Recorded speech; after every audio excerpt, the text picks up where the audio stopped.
Do you like big complex projects with too short a deadline and bad decisions?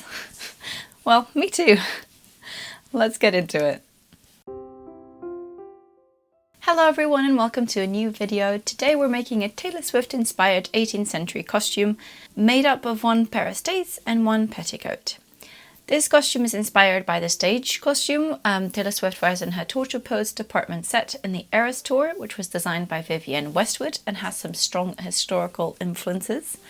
I have a whole video about that goes into more detail about the costume design and the historical influences and how I'm translating it into what I want from this project. I always think you should tailor historical to meet your needs. Importantly, I had a couple of main goals for this project. 1. I wanted a costume that was clearly related to Taylor Swift to wear to the concert. 2. I wanted it to be rewearable, particularly for historical costume.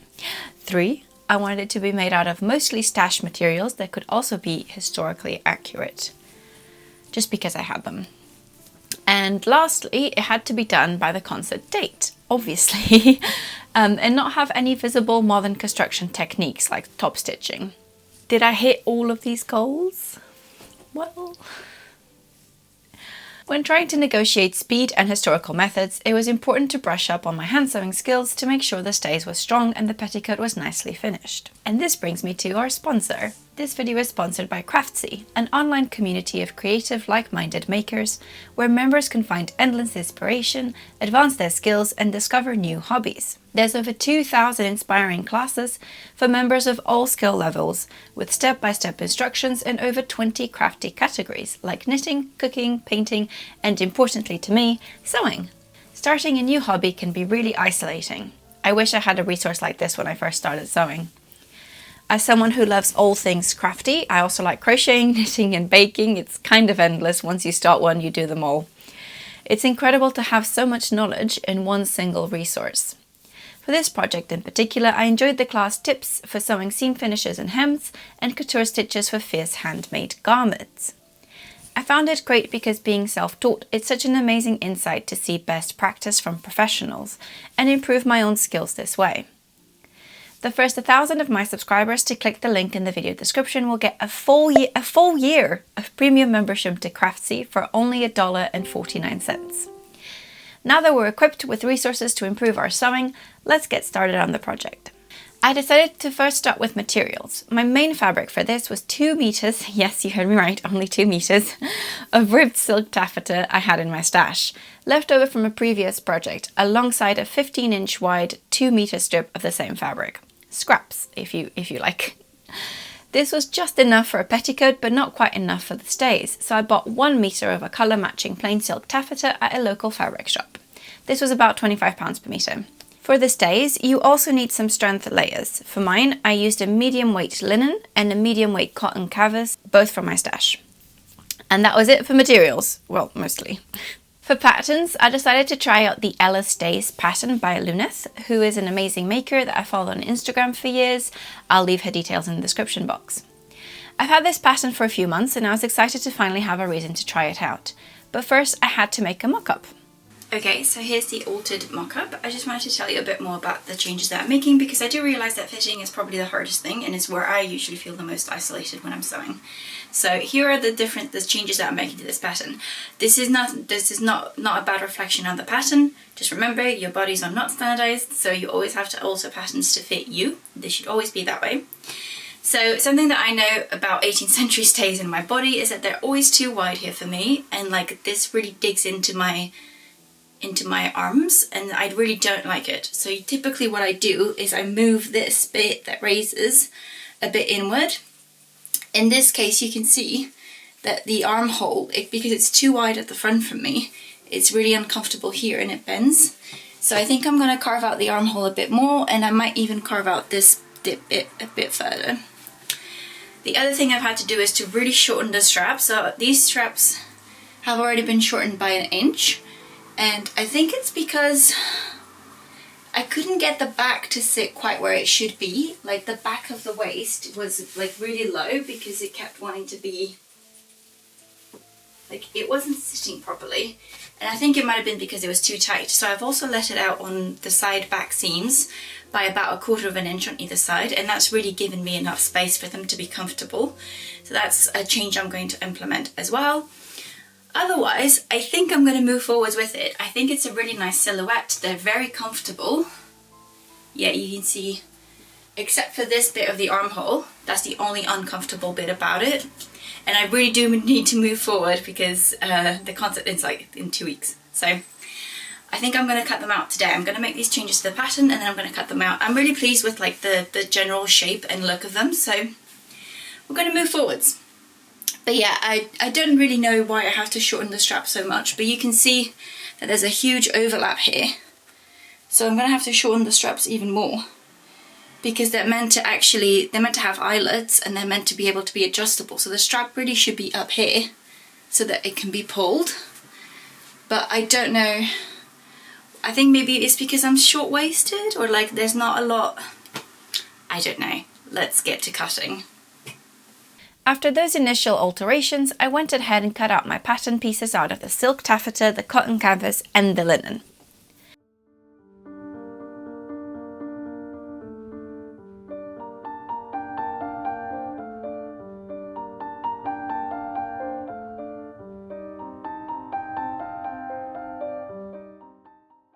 Once I had all my pieces, it was time to mark all the boning channels, and this is by far one of my least favourite things to do when making stays and corsets. However, I found that my inner layer of linen was thin enough that the pattern was visible through it when over a light box, and this actually made it so much easier. I traced all the markings with my friction heat erasable pen. I much prefer this to the carbon tracing paper and other methods I've tried before. It was great. I assembled all of my stays pieces by building fabric sandwiches. Each panel had a layer of linen, then the cotton canvas, and then the silk. These were all basted by hand. I knew I didn't have time to hand sew the boning channels, so I did these by machine.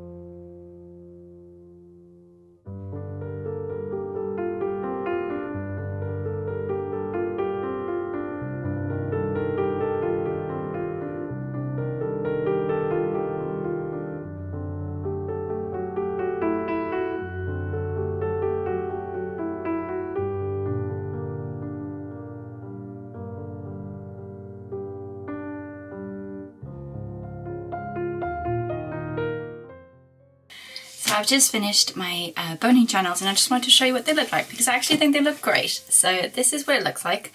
I actually started doing them with my preferred machine, which is my Singer 185K, but I actually blew the belt again. Long story. But I thought that was the only machine that could do the like stitch effect that I discovered for my 1860s corset. If you're interested in that project, there'll be a link down below.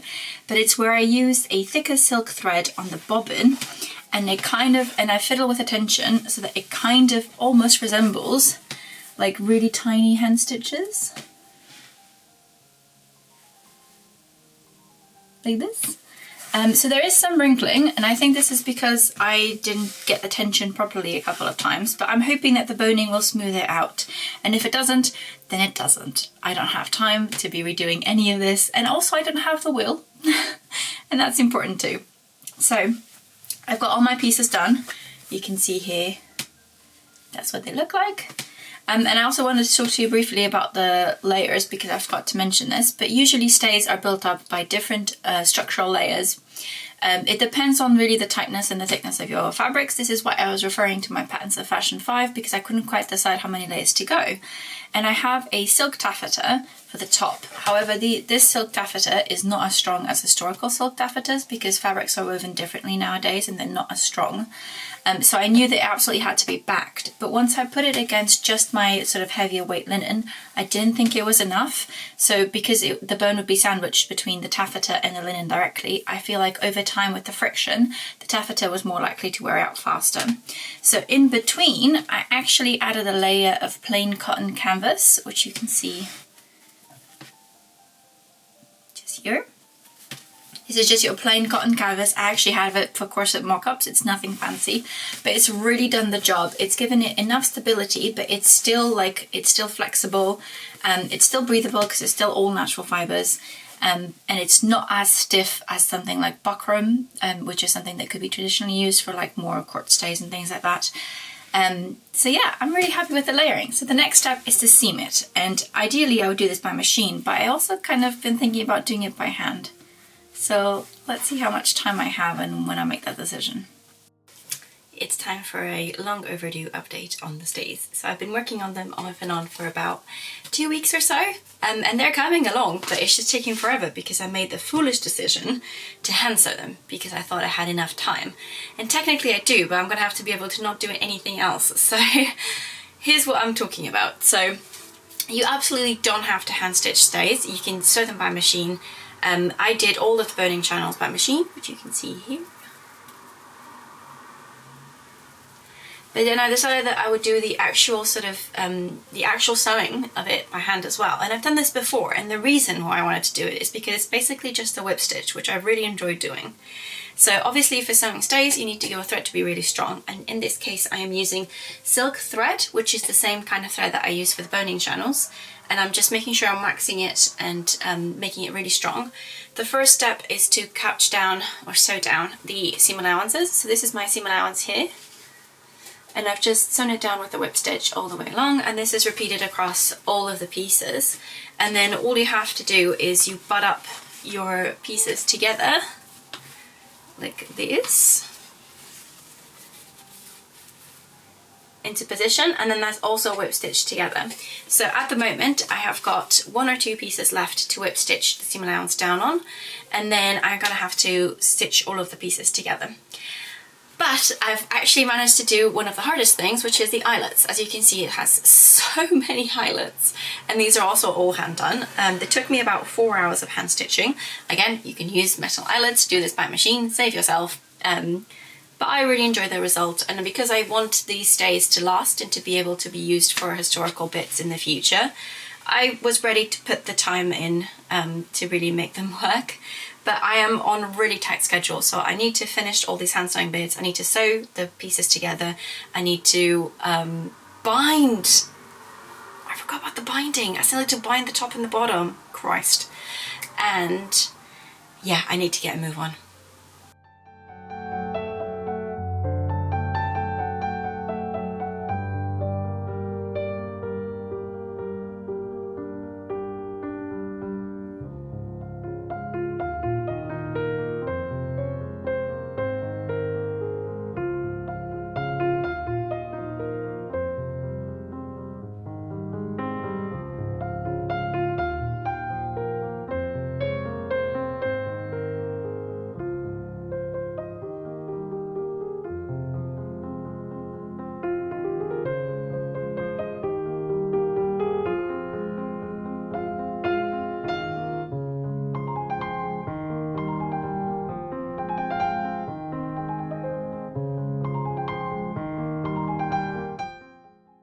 Okay, so it's finally time to bone the stays. So they're assembled.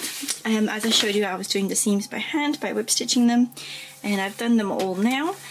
So I just tried to do the last little bits, which were to sew down the straps, which I did with a normal seam, and then just felled that seam over. And I had to do 4 more eyelets for the strap and for the front of the bodice. The stays, sorry, I'm very tired. And then I laced it up because I really wanted to try it on because it was looking a little small, but after trying it on, I think it will fit. I don't see why it would have gotten any smaller. But now for the boning, I've been waiting for it to arrive in the post because unfortunately the boning channels are so narrow that the usual boning I have for corsets doesn't actually fit here, and that's alright because 18th century stays did have really narrow whalebone sometimes. So the boning channels on this I think are about 0.5 points or like 0.6. So I've ordered 4mm synthetic whalebone, and I used 5 on the sides here because I really wanted to close the seams and I didn't want to wait, and you can see it's just really straining, so I think the 4 will be perfect. I'll think about it. But for now, it's time to tackle a synthetic whalebone, and for that I'm going to use my little Dremel to round off the edges as I cut, and I'm going to use a mask because this throws up so much plastic dust, so if you do that, do make sure to protect your health. So I think it's time to get to boning. That sounded weird.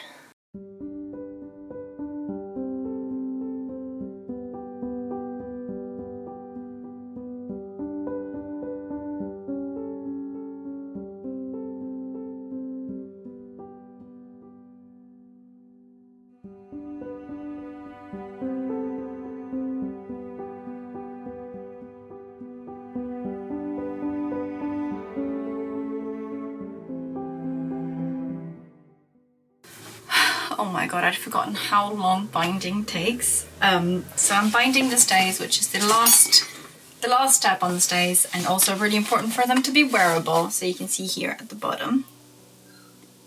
So I've just got a petersham ribbon that I folded in half. The narrower the tape, the easier it is to do these the little tabs or skirts of the stays, these bits. And I've actually found that doing it, not pinning or not even doing much, just pulling the ribbon as I go is the easiest way to do it, but it is very time consuming because it's just difficult sewing. So it took me like 2-3 hours to do the right side, and now I'm just folding it to the inside and doing that, and then I still have to do the whole of the top. So wish me luck. And that was it for the stays. And no, the project is not over yet. I still have a whole petticoat to make. Okay, so we're very rapidly running out of time. I'm a little bit stressed about it, but I need to make the petticoat because I still need to make it, number one, finish it, and then still do ink on all the lyrics. Otherwise, it's just a petticoat, isn't it? It's not a Taylor Swift petticoat. Why is there a plane? Okay, so for the petticoat, I'm using scraps from my stash, and I had just over 2 meters of this beautiful ribbed silk taffeta. It's left over from a project, from a commission I did a few years ago, and 2 meters isn't quite enough for a petticoat unless I use it, I cut it so that it's on the cross grain, which means that this is the width of the fabric and this is the length, so you can see that's the selvage edge. But because the fabric is 1.40 meters wide, it's just enough to make one front and one back, and it's just enough for 1 meter to go down to my feet. So it's going to be really, really narrow hem. I might do like a faced hem or something, which isn't very historically accurate, but we move. Yes, so all I've done now is just ripped my taffeta. So I have 2 panels, one from the front and one for the back. They are identical. And I think I might also sew 2 fake seams, because usually silk was narrower in the 18th century, and so most petticoats were made of 3 panels at the front and 3 at the back. I'm not going to cut them because there's no point, so I'm just going to sew 1 seam that'll look like a French seam, 2 at the front, 2 at the back, at 1/3 of the width. I'm going to do that by machine because we don't have time. And then I'm going to pleat up the top, finish up the pocket slits, do the side seams, and then see if the length is okay. I might also have just enough fabric to add a ruffle, but we'll figure that out. So I'm going to do a faced hem, and for that I've just cut 2 straight strips of a lightweight linen, and I'm going to sew it to the hem, right sides facing each other. Then I'm going to turn it in to the inside and hand sew it down by hand, so it's nice cleanly finished. And I'm going to do that while the skirt is still flat, because that's way easier to sew. So the reason I don't want to do that second side seam is because it's much easier to do sort of the pleating, the hemming, and I'm going to have to write on the lyrics while it's still open and flat, because that's way easier. So I'm going to leave, I might just pleat based. I'll see how that changes the shape.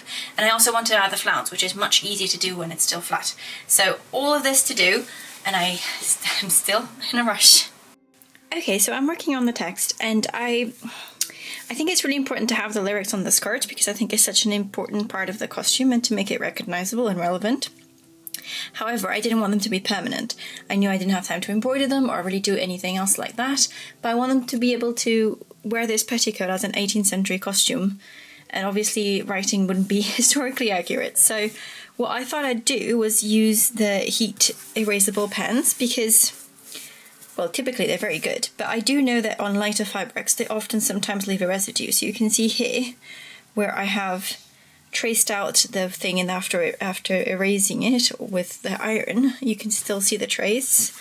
And I think it's not super noticeable. I think it's noticeable enough that it would be an issue for a historical costume. But then the other thing I thought I'd do was maybe if I do it on the wrong side of the fabric and I erase it, the trace won't be as noticeable. So here I've printed out the text, but mirrored, so on the wrong way, and I've done it on the other side of the fabric, and you can see this is what it would look like from the front. I can obviously make sure so it's to go over it a bit more so it's a bit stronger. And then if I were to iron it, let's see. So this is so I did it on the wrong side of the fabric here. That's the original text. And this is how it looks on the right side. I think the trace is as noticeable as if I'd just done it on the right side of the fabric like I did here. Like maybe a very, very slight difference, but not enough to go through the effort of doing it on the wrong side. I don't really have a plan B, so I'm going to give myself maybe 12 hours to think about this and then make a decision. After umming and ahhing for a while, I decided to go ahead with this method. I really like the effect, and to be honest, I am also fond of the faded writing. It's like the memory is left in the fabric.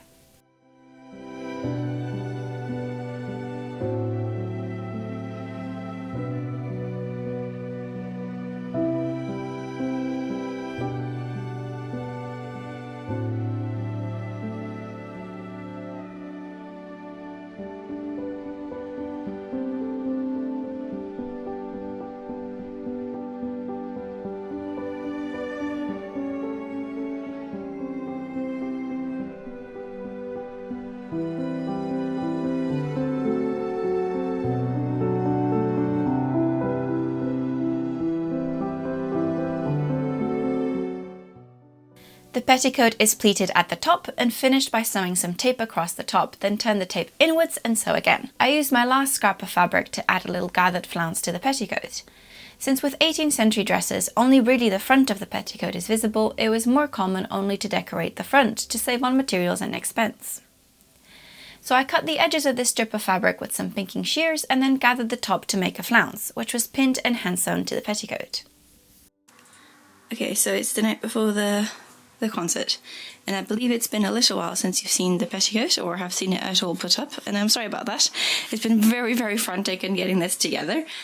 But this is where we stand. I have done some of the lettering, and I thought this looks really good. It was a relatively easy way to do it, and what I've done instead was I was just really strategic about my placement of the lyrics. It's not accurate to the actual dress because also there's only so much accuracy I can do from like 2 or 3 photos.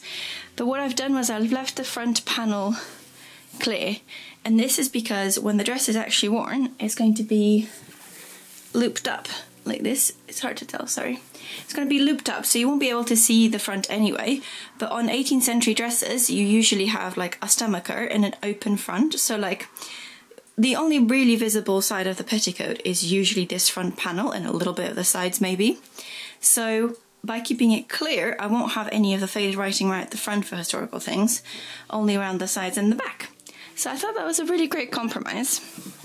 I have inked some of the back as well, and now I just need to do the last 2 panels of the back. And then I still have, is it this side? No, this side. I still have a side seam to sew up, which means I'll need to finish the hem facing and the ruffle by hand, which is a lot, but after that the petticoat will be done and wearable, which is perfect. And then over here I've got the stays, which are also done. I spent like 6 hours binding them. It took so long. I don't know if it's me that's particularly slow, but here we are. And then all I need to sort out next is just to finish the lacing for it. I bought some plain satin ribbon because I really liked the look of the satin ribbon for these days, but once it's historical I'll swap it out for something else. And so it's the concert day. I'm sorry I look a bit disheveled. I haven't done my makeup or hair yet, but basically I wanted to show you the finished costume, and I wanted to show it to you before I go into London because God knows what can happen in London, and so I just wanted to show it to you before it possibly got ruined by 80,000 people, crowds, London, gutters, rain, whatever the world may throw at me. Can you tell I've got anxiety? Anyway, unfortunately, in the nature of 18th century stays, I can't really put this on by myself. I have put on 18th century stays by myself, and there is a method, but unfortunately I only bought 5 meters of ribbon to lace up the back, and that's because they only sold them in 5-meter lengths, and it's not enough. The way you do 18th century stays to put them up by yourself is that you use a lot of ribbon or lacing and you leave really loose gaps in between, and then you can shimmy it on and then you just tighten it to fit. Unfortunately, I don't have enough lacing for that, and I did actually try to seam 2 of the 5-meter length ribbons together, but unfortunately the seam was too bulky to go through the eyelets, so I can't do it. So instead I've put it on my dress form, and I'm going to show it to you in a little highlight reel on the dress form, and then hopefully I'll also be able to take some photos at the concert today, and then I'll do a little like how to dress it up historically, maybe in a different video, and hopefully it survives. And that is it! I also quickly made a pair of panniers and a pocket for historical wear, which I'll cover in another video, and a necklace inspired by the Vivienne Westwood one she wears on stage, but with fake pearls and a vintage cameo brooch. I think I'll make another video about the actual wearing of the costume, because you'll have to come back and see. Here are some details of the costume, and come back for the next video to see it worn and whether it survived the concert. Thanks for watching.